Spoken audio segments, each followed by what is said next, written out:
कल्पना करो, मेरे 12 साल के पति ने घोषणा की। उनकी आंखों में एक अजीब सी चमक थी। मेरे जाने के बाद मेरी खोपड़ी हमारे मंटल पीस पर रखी होगी, चमकदार और पॉलिश की हुई। मेरी आंखों की जगह मेरी ही राख से बने 2 नीले हीरे होंगे। वह मजाक नहीं कर रहे थे। उनकी आवाज़ में हास्य का कोई अंश नहीं था, बस एक अस्थिर दृढ़ता थी जिसने मेरी रीढ़ में सिहरन पैदा कर दी। ये कोई साधारण अंत जीवन योजना नहीं थी। उन्हें दफन या दाह संस्कार में कोई दिलचस्पी नहीं थी।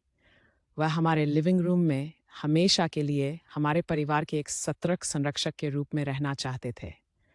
मैंने हमेशा अपने पति को एक विकृत, सांस्कृतिक रूप से असंवेदनशील हास्य के रूप में जाना था, लेकिन ये मेरी कल्पना से परे था।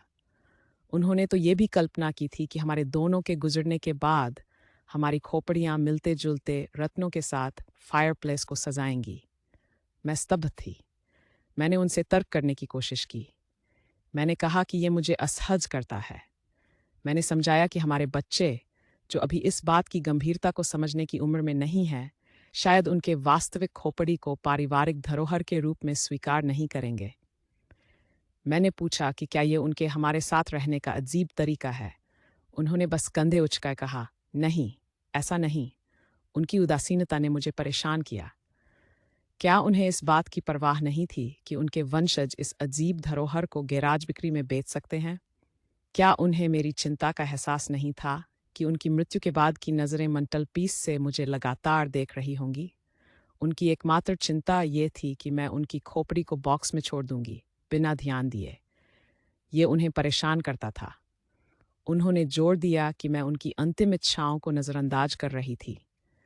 मैंने बताया कि उन्हें उन अंतिम इच्छाओं के साथ नहीं रहना है। उनका जवाब, एक उदासीन कंधे उचकाना।